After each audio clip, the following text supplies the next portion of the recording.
नमस्कार, खबरों की खबर में आपका स्वागत है। मैं हूं तृप्ति। सुशांत सिंह राजपूत की लिव इन पार्टनर रिया चक्रवर्ती, जिसने सुप्रीम कोर्ट में दावा किया कि वो सुशांत सिंह राजपूत से प्यार करती थी और वो ट्रॉमा में है, जो खुद को विक्टिम बता रही है, वो ईडी की तहकीकात में एक लुटेरी, जालसाज और बेवफा निकली। वो रिया जो सुशांत के प्यार के सबूत के तौर पर उनके कथित व्हाट्सएप चैट जारी कर रही थी, वो रिया जो मीडिया में उन पर उठ रहे सवालों को मीडिया ट्रायल बताकर उसे बंद करने की सुप्रीम कोर्ट से गुहार लगा रही थी, उसका सारा कच्चा चिट्ठा ईडी के सामने खुल चुका है।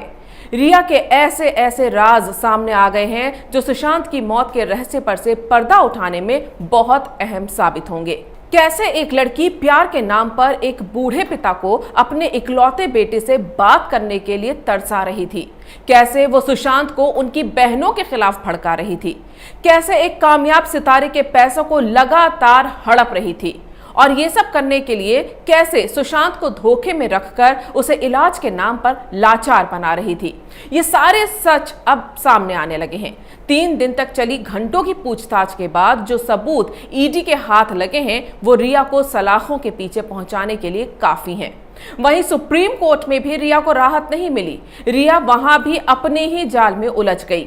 सुप्रीम कोर्ट में अपने खिलाफ बिहार में दर्ज एफआईआर को मुंबई ट्रांसफर करने के मामले की सुनवाई के दौरान कोर्ट ने ऐसे सवाल पूछे कि रिया के वकील जवाब ही नहीं दे पाए। कोर्ट ने उनसे पूछ लिया कि जब रिया खुद ही सोशल मीडिया पर अपील कर रही थी कि केस को सीबीआई को ट्रांसफर कर दिया जाए, तो अब वो सीबीआई की जगह मुंबई पुलिस से जांच क्यों चाहती है। वैसे कोर्ट में सुनवाई शुरू होने से पहले ही ईडी के दफ्तर में रिया को एक के बाद एक कई झटके लग चुके थे। पहला तो ये कि ईडी ने रिया के 2 मोबाइल फोन और उनके भाई शौविक चक्रवर्ती और पिता के मोबाइल फोन, 2 आईपैड और एक लैपटॉप जब्त कर लिए। दूसरा झटका रिया को तब लगा जब उनकी मैनेजर श्रुति मोदी ने ईडी के सामने ये बयान दिया कि सुशांत के सारे फाइनेंशियल और निजी फैसले रिया ही करती थी, ना कि सुशांत। यानी सुशांत के सारे अकाउंट्स और बिजनेस से रिलेटेड फैसले रिया लेती थी।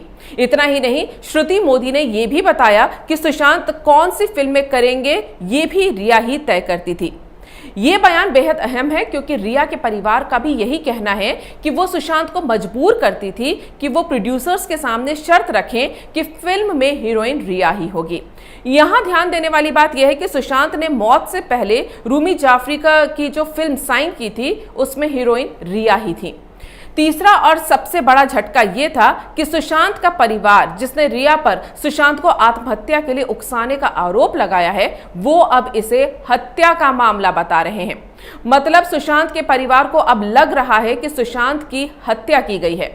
आत्महत्या का मामला आईपीसी की धारा 306 के तहत आता है, जिसमें 10 साल तक की सजा होती है, जबकि हत्या का मामला धारा 302 के तहत आता है, जिसमें उम्र कैद से लेकर फांसी तक की सजा हो सकती है। रिया की बहन मीतू सिंह और श्वेता कीर्ति सिंह भी आज ईडी के दफ्तर पहुंची। वहीं सुशांत के पिता ने वो व्हाट्सएप चैट भी जारी किए जिसमें श्रुति मोदी और रिया के सामने वो एक तरह से भीख मांग रहे थे कि बस एक बार उनकी बात बेटे से करवा दो। यानी एक पिता को अपने इकलौते बेटे से बात करने के लिए भी उसकी गर्लफ्रेंड के सामने गिड़गिड़ाना पड़ रहा था। सुशांत के पिता ने उस व्हाट्सएप चैट के स्क्रीनशॉट जारी किए हैं जिसमें 29 नवंबर 2019 को उन्होंने श्रुति मोदी को मैसेज किया था कि मैं जानता हूं कि सुशांत के सारे काम और उसे भी तुम देखती हो, वह अभी किस स्थिति में है, इसके लिए बात करना चाह रहे थे। सुशांत से बात हुई थी तो वो कह रहा था कि मैं बहुत परेशान हूं। अब तुम सोचो कि एक पिता को कितनी चिंता होगी उसके लिए, इसलिए तुमसे बात करना चाह रहा था। अब तुम बात नहीं कर रही हो तो मैं मुंबई जाना चाहता हूं, फ्लाइट का टिकट भेज दो। इसी दिन सुशांत के पिता ने रिया चक्रवर्ती को भी मैसेज किया था कि जब तुम जान गई कि मैं सुशांत का पापा हूं तो बात क्यों नहीं की, आखिर बात क्या है।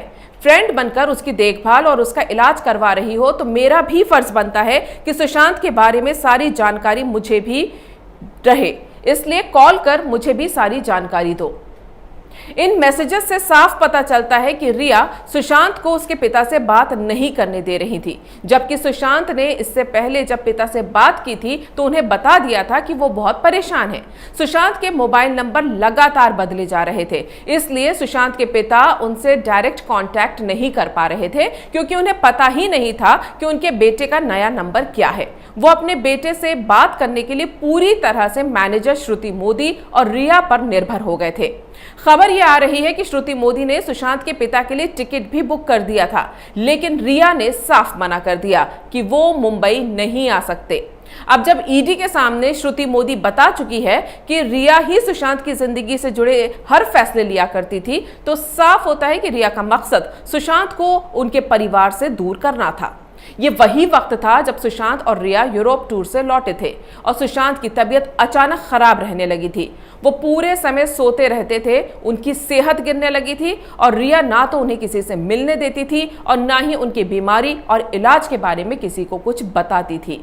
इसी दौरान उसने सुशांत का सारा बिजनेस और स्टाफ का मैनेजमेंट अपने हाथ में ले लिया था। अब ईडी रिया से उन सारे सवालों के जवाब मांग रही है जो सुशांत के केस में उनको संदिग्ध बनाते हैं। 3 दिन की इस पूछताछ में ईडी सबसे पहले उसकी निजी जानकारी मांग रही थी, जैसे उसकी पर्सनल डिटेल्स, साथ ही उसकी आय कितनी है और आय के साधन क्या हैं, उसके पास कितनी प्रॉपर्टी है, उसकी कीमत क्या है, उसने कितना इन्वेस्टमेंट किया है और उसकी सारी डिटेल्स क्या हैं, जिसमें रिया की पिछले साल की आय 14 लाख रुपए के आसपास बताई गई, लेकिन उसके खर्चे करोड़ में थे। ये खर्चे कैसे पूरे होते थे, इसका वो ठीक से जवाब नहीं दे पाई। रिया और उसके परिवार के नाम पर 2 फ्लैट होने की जानकारी दी गई, लेकिन इसका पेमेंट कैसे हुआ ये साफ नहीं हुआ। रिया के सारे दस्तावेज मांगे गए, जिनकी पड़ताल ईडी कर रही है। फिर रिया से सुशांत सिंह राजपूत की कंपनी से जुड़े सवाल किए गए, जिसमें रिया और उसके भाई शोवित फंस गए। रिया और शोवित ही सुशांत की कंपनी के डायरेक्टर हैं और इस कंपनी का आईपी एड्रेस सुशांत की मौत के बाद 2 बार और साल भर में कुल 17 बार बदला गया। ऐसा क्यों और कैसे हुआ, रिया और उसका भाई इस सवाल के जवाब नहीं दे पाए। सुशांत के सीए से सुशांत के अकाउंट के 15 करोड़ रुपए की डिटेल्स मांगी गई। सुशांत के सीए के पास ईडी को संतुष्ट करने वाले कोई जवाब नहीं थे।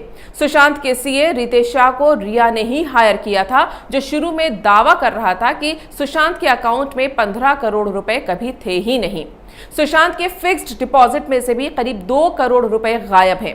इसके बारे में भी रिया और सुशांत के उस पूरे स्टाफ से पूछताछ की जा रही है, जिन्हें रिया ने ही सुशांत का फाइनेंस मैनेज करने के लिए रखा था। ईडी ने रिया से उसकी कॉल डिटेल्स के आधार पर भी पूछताछ की है। इसमें 8 जून को सुशांत का घर छोड़ने के बाद से 13 जून तक, यानी सुशांत की मौत से 1 दिन पहले तक, रिया ने 16 बार डायरेक्टर महेश भट्ट से बात की। ईडी पूछ रही है कि आखिर महेश भट्ट से वो क्या ज्ञान ले रही थी।